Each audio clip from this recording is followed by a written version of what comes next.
अभिनंदन। नो में दुखम अर्थात मुझे कोई भी दुख नहीं है कि इस धारावाहिक अंक में आपका दिल से स्वागत।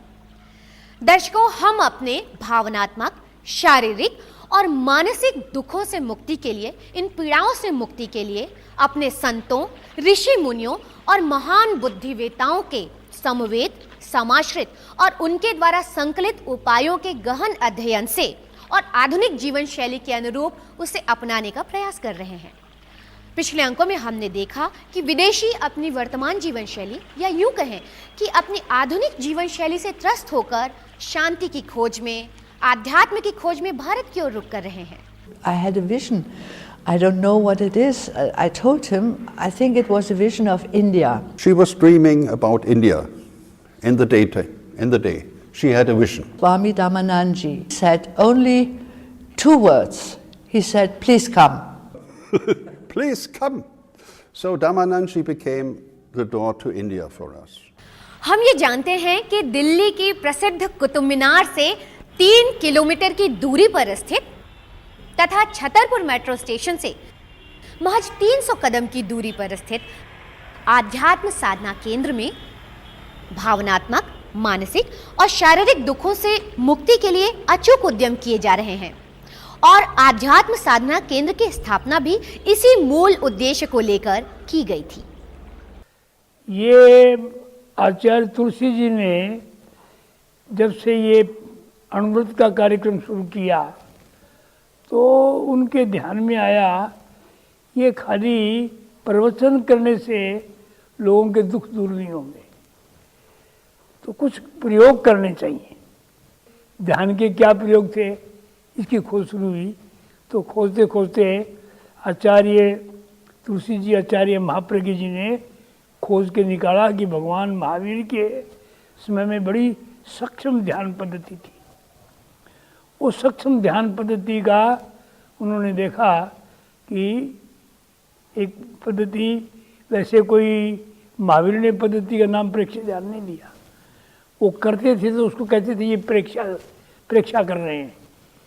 और विपश्यना शब्द भी है, विपश्य शब्द भी जैन आगमों में है, लेकिन विपश्यना का पहले काम नाम से ध्यान की पद्धति शुरू हो गई, तो इसलिए इसका नाम प्रेक्षा ध्यान पद्धति रखा गया।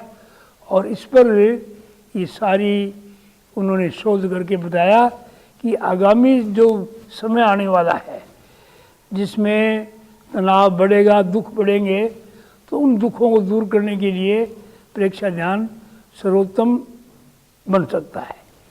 और इस पर शोध अगर हो जाए तो काम बढ़िया हो सकता है। तो शोध का कार्य अब राजस्थान में तो हो नहीं सकता था, अब तो दिल्ली पर जैसे बड़े शहर के अंदर में जहाँ अनेक लोग मिल सकते हैं शोध करने के लिए, तो यहाँ ये कार्यक्रम हमने शुरू किया। अध्यात्म साधना केंद्र की स्थापना के बारे में भी बहुत एक माने इतिहास है इसका। गुरुदेव तुलसी ने 1949 में अणुव्रत का कार्यक्रम शुरू किया। तो उसमें एक नियम था पहले कि मैं रोज़ाना आसन, प्राणायाम, ध्यान करूँगा। तो लोगों ने आगे गुरुदेव तुलसी जी से बोले कि गुरुदेव ये तो कोई ऐसा नियम नहीं कि मैं झूठ नहीं बोलूँगा, ये तो नियम है कुछ करने का, इसमें प्रयोग है। बोले हाँ, इसमें ध्यान, आसन, प्राणायाम सीखने का है। तो बोले ठीक है, इसके लिए व्यवस्था की जाएगी। तो ये बात चलते चलते 1962 में गुरुदेव यहाँ आए, तो उस समय उन्होंने मोहनलाल जी कठोतिया से बातचीत की, तो दिल्ली के प्रमुख श्रावक थे उस समय, कि इस तरह से एक ये बात आई है तो इसका प्रशिक्षण केंद्र दिल्ली में होना चाहिए। तो मोहनलाल जी कठोतिया ने दिल्ली के चारों तरफ घूम घूम के, उस समय में दिल्ली बहुत छोटी थी, तो उसमें घूम घूम के देखा तो कोई जगह उनको पसंद नहीं आई।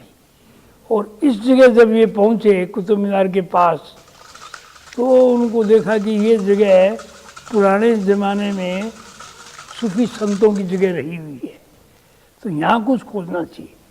तो खोजते खोजते इधर में एक छोटी सी सड़क जाती थी गुड़गांव, आए तो ये सबसे पहला गांव अंधेरिया मोड़ के बाद में छतरपुर आया।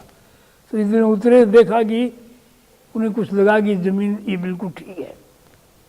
तो फिर उन्होंने इस ज़मीन को यहाँ के लोगों से बातचीत की, तो ये खेती की ज़मीन थी, तो ये ज़मीनें खरीदी गई। इसके निर्माण में भी एक बहुत बड़ी बात हुई।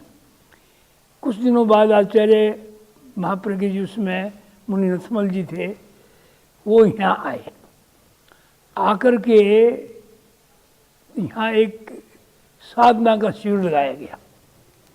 साधना शिविर में बहुत बड़े बड़े कांग्रेस के जो नेता थे उनमें भाग लिया, जैसे मैंने मोरारजी देसाई, खंडूबा देसाई, श्रीमन नारायण और ये अपने जिनेंद्र जी जैन, यशपाल जैन, ऐसी अच्छी अच्छी हस्तियाँ इस शिविर में उन्होंने भाग लिया।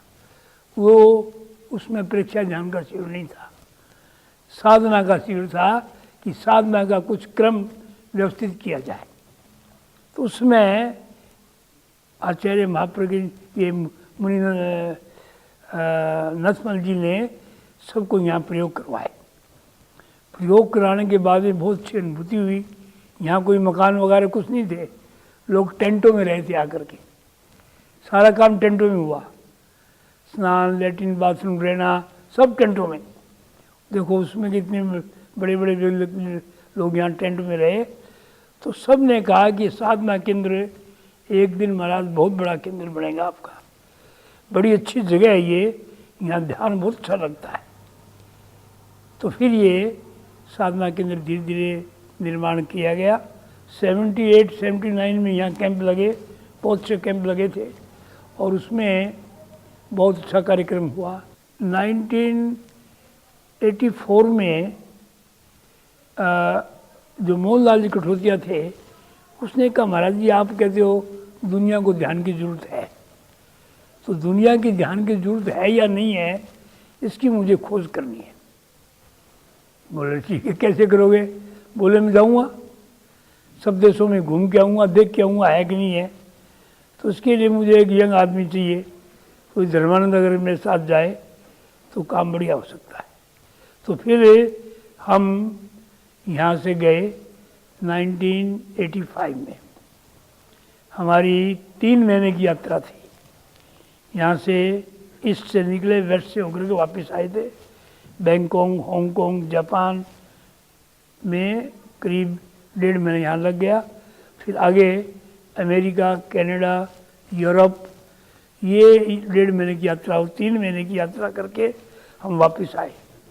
आगे गुरुदेव तुलसी से निवेदन किया कि बिल्कुल ठीक है, आपकी लोगों में तनाव बढ़ रहा है, लोगों को ध्यान के द्वारा बड़ी शांति मिलती है, ये हम सब जगह देख के आए हैं। तो अब दिल्ली को इस केंद्र को व्यवस्थित रूप से किया जाए, तो धर्मानंद को यहाँ बैठा दो, तब इसका काम आगे बढ़ेगा। मैं बूढ़ा आदमी हूँ, उसमें उनकी उम्र 85 वर्ष की थी, जो मेरे साथ घूम के आए थे। तो ये सारा क्रम हमारा जमा, तो उन्होंने इसका गुरुदेव से निवेदन किया। तो गुरु ने कहा ठीक है। तो मुझे कहा कि जाओ, तुम डॉक्टरों के डॉक्टर बनोगे और वहाँ रिसर्च का काम होगा बहुत अच्छा।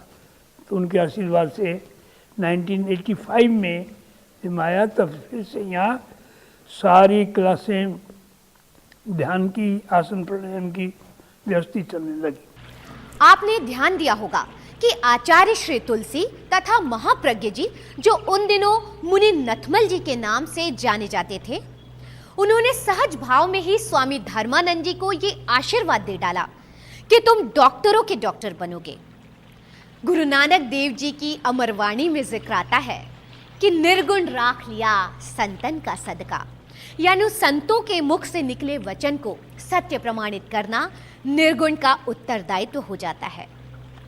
संतों के मुख से निकली वाणी कि तुम डॉक्टरों के डॉक्टर बनोगे, कैसे सिद्ध होता है?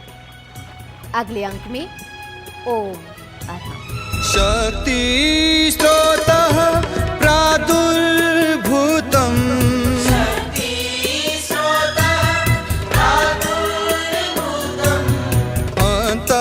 अन्तःचक्षुः लब्धम्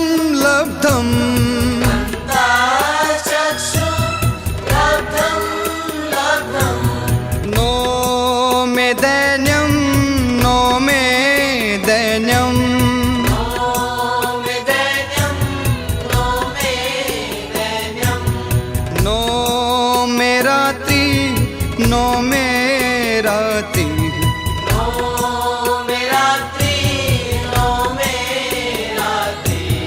नो में दुःखं नो में ताप